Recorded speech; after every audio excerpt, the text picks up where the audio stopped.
Hello, नमस्कार। सबसे पहले तो मैं आपसे ये पूछना चाहती हूँ कि आपके हाल चाल क्या हैं। उम्मीद करती हूँ जो जहाँ है वहाँ पे सभी बहुत अच्छे तरीके से होंगे। आज मैंने ये वीडियो ख़ास करके उन महिलाओं के लिए बनाया है जिनके बच्चे प्राइमरी स्कूल में पढ़ते हैं और उन बच्चों को जब हम शिक्षा देते हैं तो हम ये पाते हैं कि जो चीज़ें हम लोग उन बच्चों को सिखाकर घर भेजते हैं और अगले दिन जब वो बच्चा अपनी कॉपी लेके वापस आता है तो उस कॉपी में घर पे लगाया गया कोई ट्यूशन, अब उसमें कौन पढ़ाता है ये तो मुझे नहीं पता, लेकिन एक सही डायरेक्शन में जो चीज़ हम लोग सिखाना चाहते हैं बच्चों को, वो बच्चे यहाँ से तो सीख के जाते हैं, लेकिन घर पे जाने के बाद जब वो किसी से ट्यूशन लेते हैं तो उसमें कुछ अजीब तरीके से चीज़ों को सिखाया जाता है। मतलब मैं ये कहना चाहती हूँ कि गलत चीज़ें भी बच्चे वहाँ पर सीख रहे हैं। तो अगर आप भी अपने बच्चों को ट्यूशन लगा रहे हैं तो कम से कम पहली बात तो मैं आपको ये बता दूं कि ट्यूशन की ज़रूरत ही नहीं है बच्चों को। इतना छोटा बच्चा जो कक्षा 1 में पढ़ता है या फिर 2, 3, 4, 5 में भी पढ़ता है अगर, तो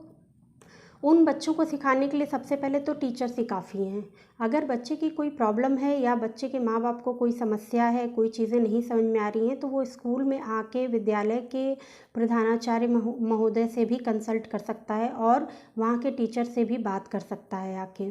तो वो उनको सही डायरेक्शन में वो गाइड करेंगे। लेकिन अब यहाँ पर ऐसा होता है कि जो ट्यूशन आप लोग लगा रहे हैं उसमें छोटे छोटे बच्चे जो मतलब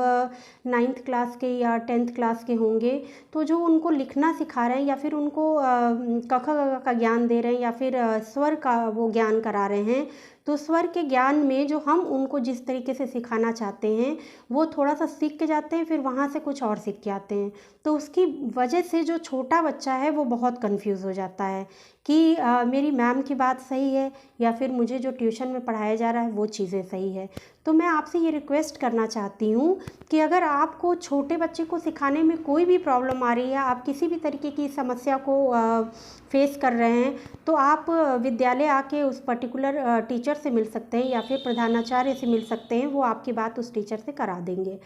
तो हम लोग यहाँ पे जिस तरीके से बच्चों को सिखाते हैं, हम लोग कहते हैं कि ये अ है और फिर ये आ है। तो आ के लिए जो मैं अपने बच्चों को सिखाती हूँ उसको मैं पूरे तरीके से मुंह जो है, मुंह को पूरा खोल के बोलना सिखाती हूँ कि ये आ है। और अ को तो हम अ ही कहते हैं, लेकिन वो बच्चा जब घर से आता है तो अ को तो अ कहता ही है, लेकिन जो आ है, आ स्वर को भी वो अ कहता है। और यहाँ तक कि उस बच्चे का ये भी ध्यान नहीं जाता है कि अ को अ कहना है और आ को आ कहना है। तो बच्चा कहीं ना कहीं बहुत सफ़र कर रहा है ट्यूशन के काम से और जो विद्यालय में जो चीज़ें सिखाई जा रही हैं उसको लेके, और जो घर पे ट्यूशन लगाया गया उसको लेके, दोनों ही चीज़ों को लेके हमारा बहुत ही मासूम बच्चा जो जिसकी अभी लर्निंग का टाइम चल रहा है और जो उसका बेस है, जो उसकी नींव है, तो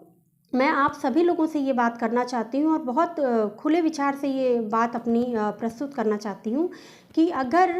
बच्चे को पढ़ाते समय अगर आपने किसी को लगाया है तो कृपया आप उसका तरीका देख लें कि वो बच्चे को क्या चीज़ें सिखा रहा है। अब इंग्लिश की कॉपी में या फिर मैथ्स की कॉपी में या फिर अंग्रेजी की कॉपी में वो बच्चों को जो चीज़ें सिखाती है, एक एक पेज पे सिर्फ 2-2 अक्षर या 2-2 लेटर लिखे रहते हैं। तो एक बहुत ही छोटा बच्चा जो अभी सीधे घर से विद्यालय में उसका प्रवेश हुआ है और वो ये नहीं समझ पा रहा है कि मुझे कितनी लाइनों में लिखना है या फिर कितना छोटा लिखना है या फिर कितना बड़ा लिखना है, इसलिए वो बच्चा कंफ्यूज हो जाता है। तो कृपया मेरी इस बातों पर ध्यान देते हुए आप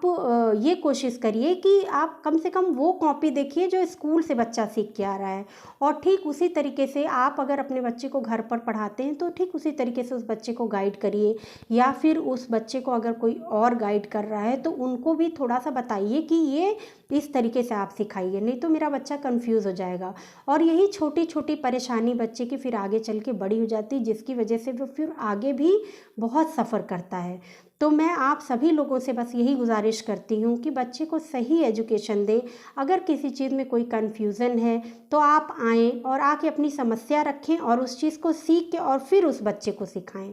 थैंक यू।